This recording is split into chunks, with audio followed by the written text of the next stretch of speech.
Welcome. This is On Truth and Lies in a non-moral sense from Friedrich Nietzsche. There's technically two sides of it. I will do this one now, and I'm not sure when I'll do the other one, but I'll figure it out. They're kind of similar, so I don't know if I want to do them together. But here we go. Once upon a time, in some out-of-the-way corner of that universe, which is dispersed into numerous twinkling solar systems, there was a star upon which clever beasts invented knowing. That was the most arrogant and mendacious minute of world history, but nevertheless, it was only a minute. After nature had drawn a few breaths, the star cooled and congealed, and the clever beasts had to die. One might invent such a fable, and yet he still would not have adequately illustrated how miserable, how shadowy and transient, how aimless and arbitrary the human intellect looks within nature. There were eternities during which it did not exist, and when it was all over with the human intellect, nothing will have happened, for this intellect has no additional mission which would lead it beyond human life. Rather, it is human, and only its possessor and begetter takes it so solemnly, as though the world's axis turned within it. But if we could communicate with the gnat, we would learn that he likewise flies through the air with the same solemnity, that he feels the flying center of the universe within himself. There is nothing so reprehensible and unimportant in nature that it would not immediately swell up like a balloon at the slightest puff of this power of knowing. And just as every porter wants to have an admirer, so even the proudest of men, the philosopher, supposes that he sees on all sides the eyes of the universe telescopically focused upon his actions and thoughts. It is remarkable that this was brought about by the intellect, which was certainly allotted to these most unfortunate, delicate, and ephemeral beings, merely as a device for detaining them a minute within existence. For without this addition, they would have every reason to flee this existence as quickly as Lessing's sun. The pride connected with knowing and sensing lies like a blinding fog over the eyes and senses of men, thus deceiving them concerning the value of existence. For this pride contains within itself the most flattering estimation of the value of knowing. Deception is the most general side effect of such pride, but even its most particular effects contain within themselves something of the same deceitful character. As a means for preserving the individual, the intellect unfolds its principal powers in dissimulation, which is the means by which weaker, less robust individuals preserve themselves, since they have been denied the chance to wage the battle of existence with horns or with the sharp teeth of beasts of prey. This art of dissimulation reaches its peak in mankind. Deception, flattering, lying, deluding, talking behind the back, putting up a false front, living on borrowed splendor, wearing a mask, hiding behind convention, playing a role for others and for oneself. In short, a continuous fluttering around a solitary flame of vanity is so much the rule and the law among men that there is almost nothing which is less comprehensible than how an honest and pure drive for truth could have arisen among them. They are deeply immersed in illusions and in dream images. Their eyes merely glide over the surface of things and see forms. Their senses nowhere lead to the truth. On the contrary, they are content to receive stimuli and, as it were, to engage in a groping game on the backs of things. Moreover, man permits himself to be deceived in his dreams every night of his life. His moral sentiment does not even make an attempt to prevent this, whereas there are supposed to be men who have stopped snoring through sheer willpower. What does man actually know about himself? Is he, indeed, ever able to perceive himself completely, as if laid out in a lighted display case? Does nature not conceal most things from him, even concerning his own body? In order to confine and lock him within a proud, deceptive consciousness, aloof from the coils of the bowels, the rapid flow of the bloodstream, and the intricate quivering of the fibers, she threw away the key, and woe to the fatal curiosity which might one day have the power to peer out and down through a crack in the chamber of consciousness, and then suspect that man is sustained in the indifference of his ignorance by that which is pitiless, greedy, insatiable, and murderous. As if hanging in dreams on the back of a tiger. Given this situation, where in the world could the drive for truth have come from? Insofar as the individual wants to maintain himself against other individuals, he will, under natural circumstances, employ the intellect mainly for dissimulation. But at the same time, from boredom and necessity, man wishes to exist socially and with the herd. Therefore, he needs to make peace and strives, accordingly, to vanish from his world at least the most fragrant bellum omni contra omnes. This peace treaty brings in its wake something which appears to be the first step toward acquiring the puzzling truth drive, to wit, that which shall count as truth from now on as established. That is to say, a uniformly valid and binding designation is invented for things, and this legislation of language likewise establishes the first laws of truth. For the contrast between truth and lie arises here for the first time.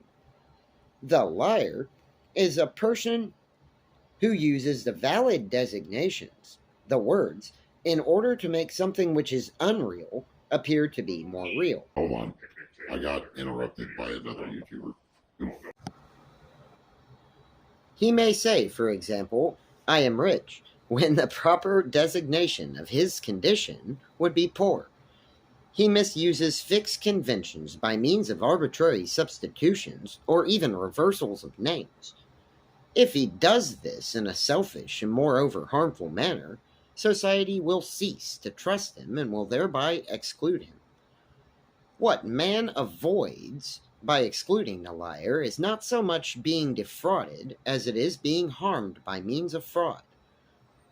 Thus, even at this stage, what they hate is basically not deception itself, but rather the unpleasant, hated consequences of certain sorts of deception. It is in a similar restricted sense that man now wants nothing but truth. He desires the pleasant, life-preserving consequences of truth.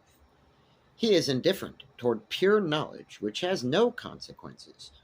Toward those truths, which are possibly harmful and destructive, he is even hostilely inclined. And besides, what about these linguistic conventions themselves? Are they perhaps products of knowledge? That is, of the sense of truth. Are designations congruent with things? Is language the adequate expression of all realities?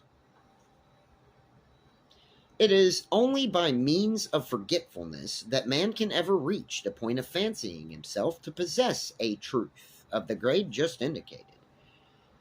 If he will not be satisfied with truth in a form of tautology, that is to say, if he will not be content with empty husks, then he will always exchange truths for illusions. What is a word? It is a copy in sound of a nerve stimulus. But the further inference from these nerve stimulus to a cause outside of us is already the result of a false and unjustifiable application of the principle of sufficient reason. If truth alone has been the deciding factor in the genesis of language, and if the standpoint of certainty has been decisive of for designations, then how could we still dare to say the stone is hard, as if hard were something otherwise familiar to us, and not merely as totally subjective stimulation? We separate things according to gender, designating the trees as masculine and the plant as feminine. What arbitrary assignments! How far this oversteps the canons of certainty! We speak of a snake. This designation touches only upon its ability to twist itself and could therefore also fit that of a worm. What arbitrary definitions! What one-sided preferences! First for this, then for that property of a thing. The various languages placed side by side show that with words it is never a question of truth, never a question of adequate expression. Otherwise, there would not be so many languages. The thing in itself, which is precisely what the pure truth, apart from any of its consequences, would be, is likewise something quite incomprehensible to the creator of language, and something not in the least worth striving for. This creator only designates relations of things to men, and for expressing these relations, he lays hold of the boldest metaphors. To begin with, a nerve stimulus is transferred into an image. First metaphor. The image, in turn, is imitated in a sound. Second metaphor. And each time there is a complete overlapping of one sphere right into the middle of an entirely new and different one.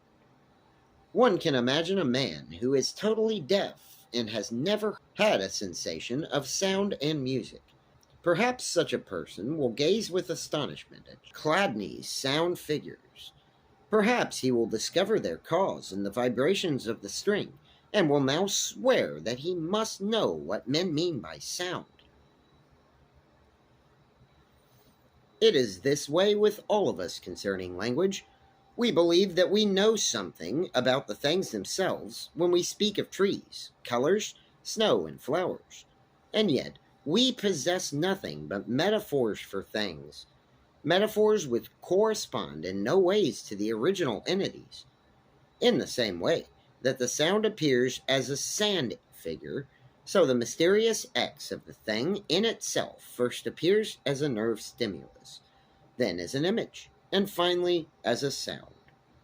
Thus, the genesis of language does not proceed logically in any case, and all the material within and with which the man of truth, the scientist, and the philosopher later work and build, if not derived from Never Never Land, is at least not derived from the essence of things. In particular, let us further consider the formation of concepts. Every word instantly becomes a concept precisely insofar as it is not supposed to serve as a reminder of the unique and entirely individual original experience to which it owes its origin. But rather, a word becomes a concept insofar as it simultaneously has to fit countless more or less similar cases, which means purely and simply cases which are never equal and thus altogether unequal. Every concept arises from the equation of unequal things, just as it is certain that one leaf is never totally the same as another. So it is certain that the concept leaf is formed by arbitrarily discarding these individual differences and by forgetting the distinguishing aspects. This awakens the idea that, In addition to the leaves, there exists in nature the leaf, the original model according to which all the leaves were perhaps woven, sketched, measured, colored, curled, and painted, but by incompetent hands, so that no species has turned out to be a correct, trustworthy, and faithful likeness of the original model. We call a person honest, and then we ask, why has he behaved so honestly today? Our usual answer is, well, on account of his honesty. Honesty. This, in turn, means that the leaf is the cause of the leaves. We know nothing whatsoever about an essential quality called honesty, but we do know of countless individualized and consequently unequal actions, which we equate by omitting the aspects in which they are unequal and which we now designate as honest actions. Finally, we formulate from them a qualitas occulta, which has the name honesty. We obtain the concept as we do the form by overlooking what is individual and actual, whereas nature is acquainted with no forms and no concepts, and likewise with no species, but only with an X, which means inaccessible and undefined for us. For even our contrast between individual and species is something anthropomorphic and does not originate in the essence of things. Although we should not presume to claim that this contrast does not correspond to the essence of things, that would, of course, be a dogmatic assertion, and as such would be just as indemonstrable as its opposite. Sorry, I got really tongue twisted there and I couldn't figure it out. What then is truth? A movable host of metaphors, metonymies, and anthropomorphism. In short, a sum of human relations which have been poetically and rhetorically intensified, transferred, and embellished, and which, after long usage, seem to a people to be fixed, canonical, and binding. Truths are illusions which we have forgotten are illusions. They are metaphors that have become worn out and have been drained of sensuous force. Coins which have lost their embossing are now considered as metal and no longer as coins.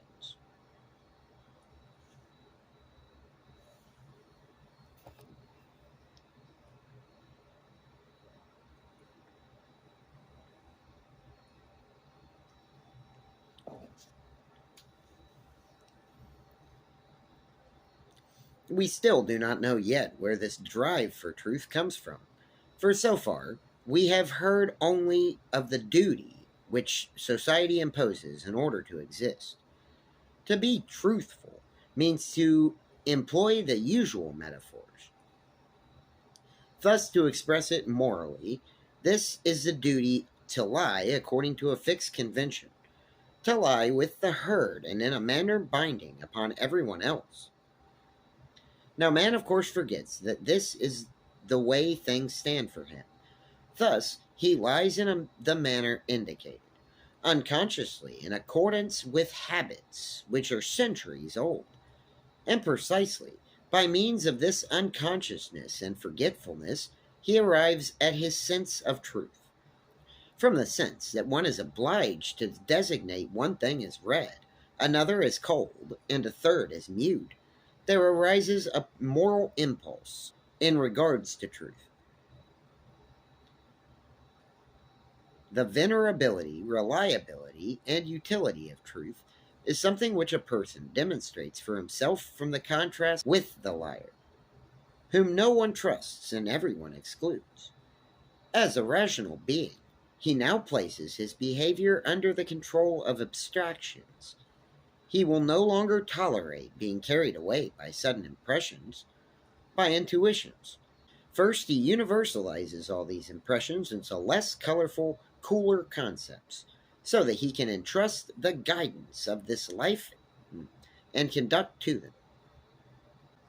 Everything which distinguishes man from the animals depends upon this ability to volatilize perceptual metaphors in a schema, and thus to dissolve an image into a concept. For something is possible in the realm of these schemata which should never be achieved with the vivid first impressions. The construction of a pyramidal order according to castes and degrees, the creation of a new world of laws, privileges, subordinations, and clearly marked boundaries, a new world, one which now confronts the other vivid world of first impressions as more solid, more universal, better known, and more human than the immediately perceived world, and thus as the regulative and imperative world, whereas each perceptual metaphor is individualized and without equal, and is therefore able to elude all classification. The great edifice of concept displays the rigid regularity of a Roman columbarium, and exhales in logic that strength and coolness which is characteristic of mathematics. Anyone who has felt this cool breath of logic will hardly believe that even the concept which is characteristic of mathematics. Anyone who has felt this cool breath of logic will hardly believe that even the concept, which is as bony, foursquare, and transposable as a die, is nevertheless merely the residue of a metaphor, and that the illusion, which is involved in the artistic transference of a nerve stimulus into image, is, if not the mother, then the grandmother of every single concept. But in this conceptual crap game, truth means using every die in the designated manner, counting its spots accordingly, fashioning the right categories, and never violating the order of caste and class rank.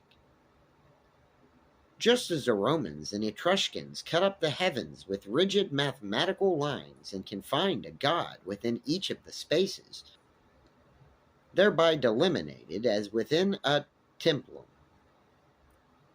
So every people has a similar mathematically divided conceptual heaven above themselves, and henceforth thinks that truth demands that each conceptual god be sought only within his own sphere.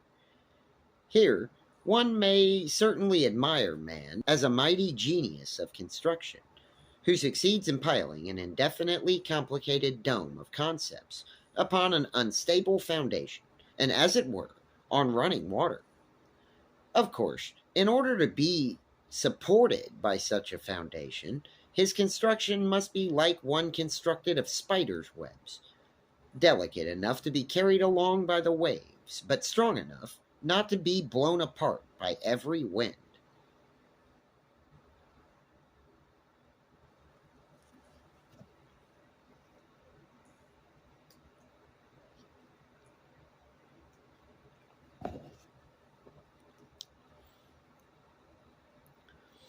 As a genius of construction, man raises himself far above the bee in the following ways. Whereas the bee builds with wax that he gathers from nature, man builds with the far more delicate conceptual material that he first has to manufacture for himself. In this, he is greatly to be admired, but not on account of his drive for truth or for pure knowledge of things. When someone hides something behind a bush and looks for it again in the same place and finds it there as well, there is not much to praise in such seeking and finding. Yet this is how matters stand regarding seeking and finding truth within the realm of reason. If I make up the definition of a mammal, and then, after inspecting a camel, declare, "Look, it's a mammal," I have indeed brought a truth to light in this way. But it is a truth of limited value. That is to say, it is a thoroughly anthropomorphic truth, which contains not a single point which would be truth in itself, or really and universally valid apart from man. At bottom, what the investigator of such truths is seeking is only the metamorphosis of the world into man. He strives to understand the world as something analogous to man, and at best he achieves by his struggle the feeling of a simulation, similar to the way in which astrologers consider the stars to be man's service and connected with his happiness and sorrow. Such an investigator considers the entire universe in connection with man, the entire universe as the infinitely fractured echo of one original sound, man, the entire universe as the infinitely multiplied copy of one original picture, man. His method is to treat man as the measure of all things, but in doing so, he again proceeds from the error of believing that he has these things, which he intends to measure, immediately before him as mere objects. He forgets that the original perceptual metaphors are metaphors, and takes them to be things themselves. Only by forgetting this primitive world of metaphor can one live with any repose, security, and consistency. Only by means of the petrification and coagulation of a mass of images which originally streamed from the primal faculty of human imagination, like a fiery liquid. Only in the invincible faith that this sun, this window, this table is a truth in itself. In short, only by forgetting that he himself is an artistically creating subject does man live with any repose, security, and consistency. If but for an instant he could escape from the prison walls of this faith, his self-consciousness would be immediately destroyed. It is even a difficult thing for him to admit to himself that the insects or the birds perceive an entirely different world from the one that man does, and that the question of which of these perceptions of the world is the more correct one is quite meaningless. For this would have to have been decided previously in accordance with the criterion of the correct perception, which means in accordance with a criterion which is not available. But in any case, it seems to me that the correct perception, which would mean the adequate expression of an object in the subject, is a contradictory impossibility. For between two absolutely different spheres, as between subject and object, there is no causality, no correctness, and no expression. There is, at most, an aesthetic relation. I mean, a suggestive transference, a stammering translation into a completely foreign tongue, for which there is required, in any case, a freely inventive, immediate sphere and mediating force. Appearance is a word that contains many temptations, which is why I avoid it as much as possible. For it is not truth that the essence of things appears in the empirical world. A printer without hands who wishes to express in song the picture before his mind would, by means of his substitution of spheres, still reveal more about the essence of things than does the empirical world. Even the relationship of a nerve stimulus to the generated images is not a necessary one. But when the same image has been generated millions of times and has been handed down for many generations, and finally appears on the same occasion every time for all mankind, then it acquires at last the same meaning for man it would have if it were the sole necessity.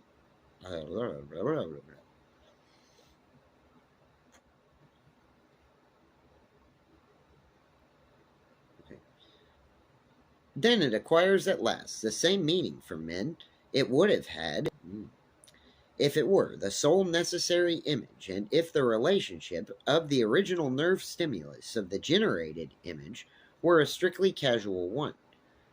In the same manner, an eternally repeated dream would certainly be felt and judged to be reality.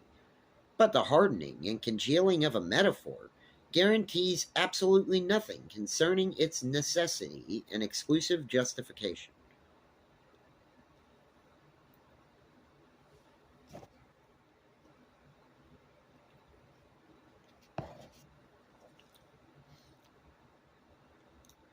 Every person who is familiar with such considerations has no doubt felt a deep mistrust of all idealism of this sort, just as often as he has quite early convinced himself of the eternal consistency, omnipresence, and fallibility of the laws of nature.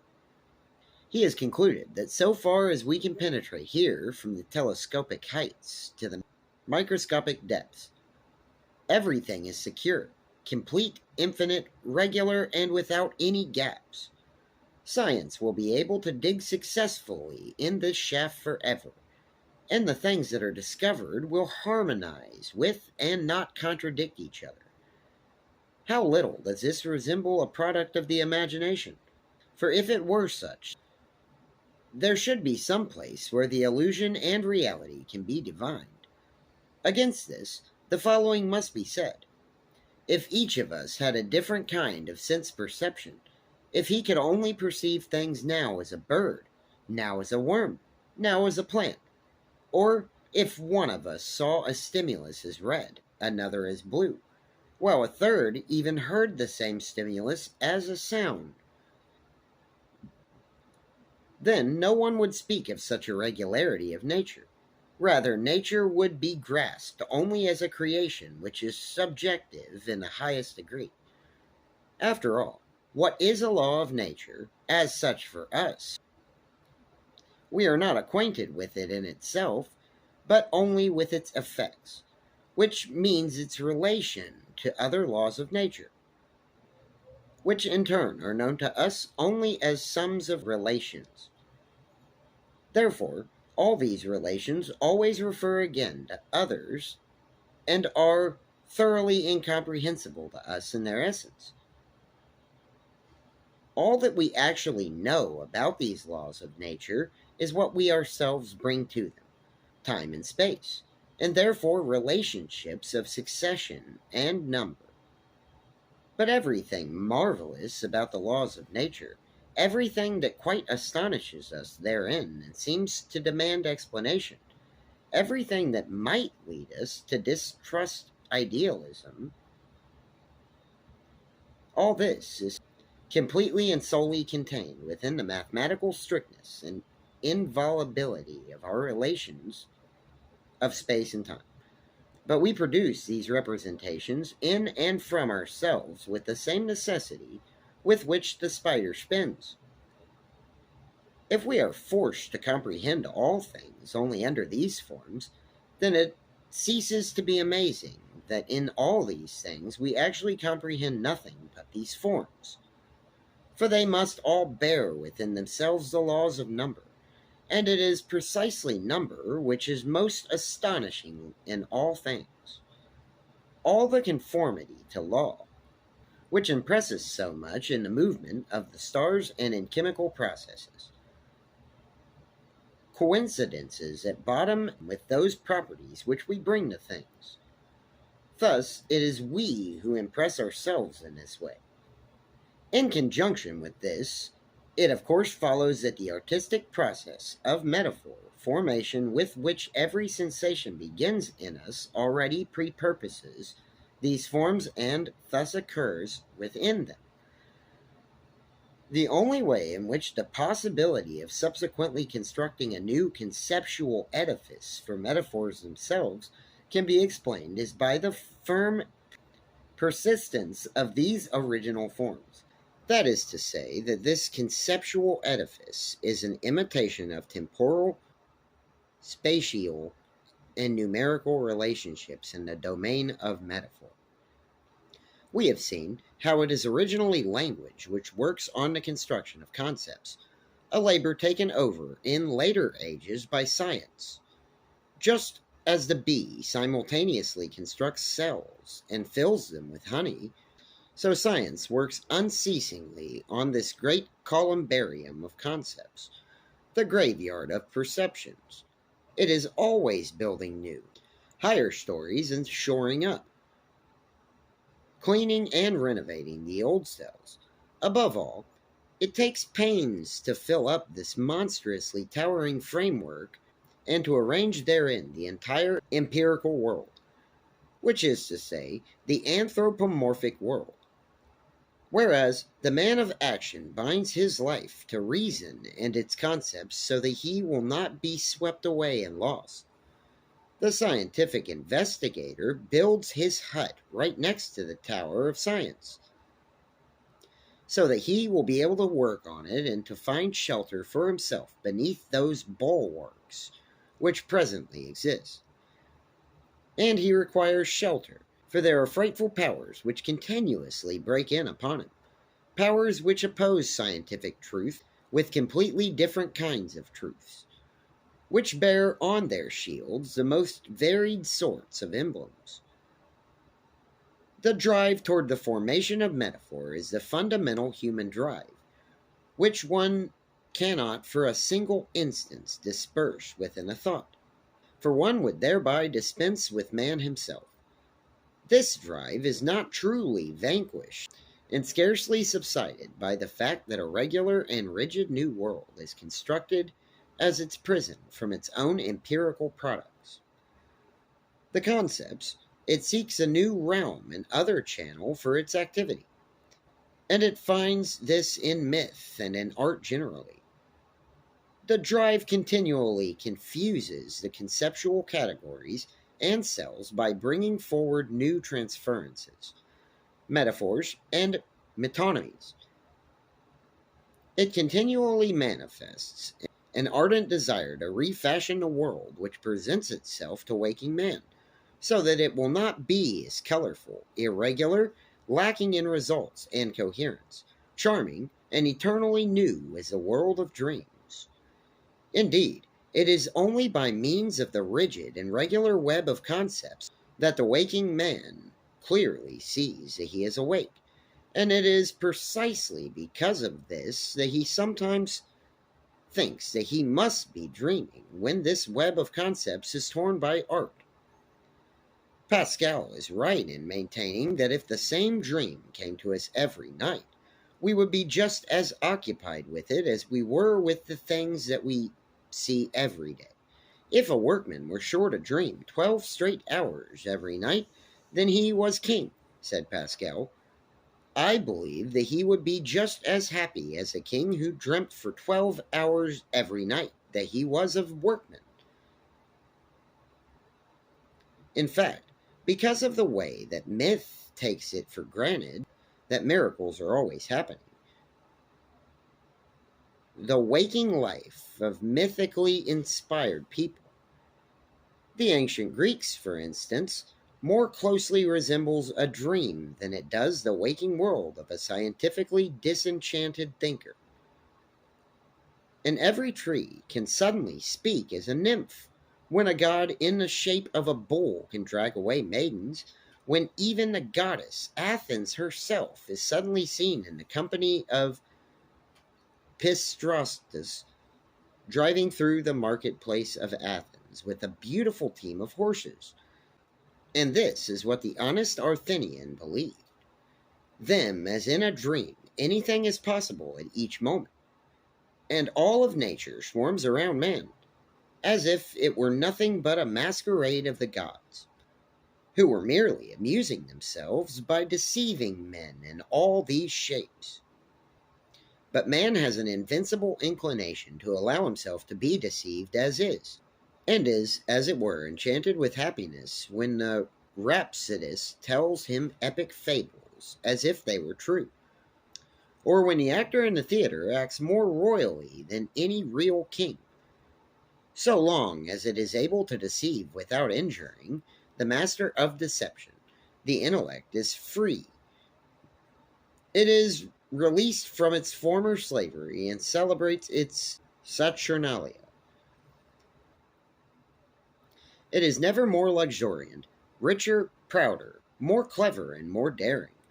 With creative pressure, it throws metaphors into confusion and displaces the boundary stones of abstractions, so that, for example, it designates the stream as the moving path which carries man when he would otherwise walk. The intellect has now thrown the token of bondage from itself.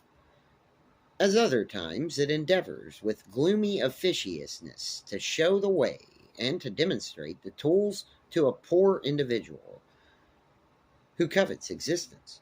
It is like a servant who goes in search of booty and prays for his master.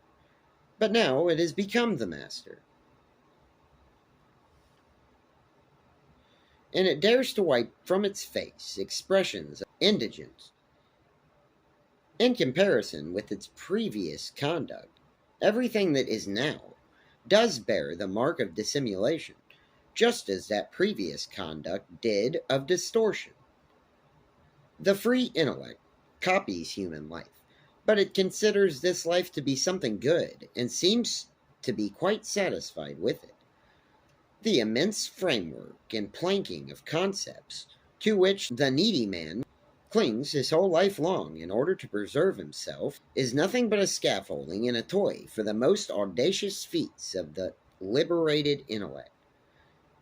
And then it smashes this framework to pieces, throws it into confusion, and puts it back together in an ironic fashion, pairing the most alien things to separating the closest. It is demonstrating that it has no need of these makeshifts, indigence, and that it will now be guided by intuitions rather than by concepts. There is no regular path which leads from these intuitions into the land of ghostly schema, the land of abstraction. There exists no word for these intuitions. When man sees them, he grows dumb, or else he speaks only in forbidden metaphors and in unheard of combinations of concepts. He does this so that by shattering and mocking the old conceptual barriers, he may at least correspond creatively to the impression of the powerful present intuition. There are ages in which the rational man and the intuitive man stand side by side, the one in fear of an intuition, the other with scorn for abstraction. The latter is just as irrational as the former is inartistic. They both desire to rule over life, the former by knowing how to meet his principal needs by means of foresight, prudence, and regularity. The latter by disregarding these needs and as an overjoyed hero, counting as real only that life which has been disguised as illusion and beauty. Whenever, as was perhaps the case in ancient Greece, the intuitive man handles his weapons more authoritatively and victoriously than his opponent, then, under favorable circumstances, the art's mastery over life can be established. All the manifestations of such a life will be accomplished by this dissimulation, this disavowal of indigence, this glitter of metaphorical intuitions, and, in general, this immediacy of deception. Neither the house, nor the gate, nor the clothes, nor the clay jugs give evidence of having been inverted because of a pressing need. It seems as if they were all intended to express an exalted happiness, an Olympian cloudlessness, and, as it were, a playing with seriousness. The man who is guided by concepts and abstractions only succeeds by such means in warding off misfortune, without ever gaining any happiness for himself from these abstractions. And while he aims for the greatest possible freedom from pain, the intuitive man, standing in the midst of a culture, already reaps from his intuition a harvest of continually inflowing illumination, cheer, and redemption, in addition to obtaining a defense against misfortune. To be sure, he suffers more intensely when he suffers. He even suffers more frequently, since he does not understand how to learn from experience and keeps falling over and over again into the same ditch. He is then just as irrational in sorrow as he is in happiness. He cries aloud and will not be consoled. How differently the stoical man who learnt from experiences and governs himself by concept is affected by the same misfortunes. This man, who at other times seeks nothing but sincerity, truth, and freedom from deception, protection against ensnaring surprise attacks, now executes a masterpiece of deception. He executes his masterpiece of deception in misfortune, as the other type of man executes his in times of happiness. He wears no quivering and changeable human face, but as it were, a mask with dignity, symmetrical features.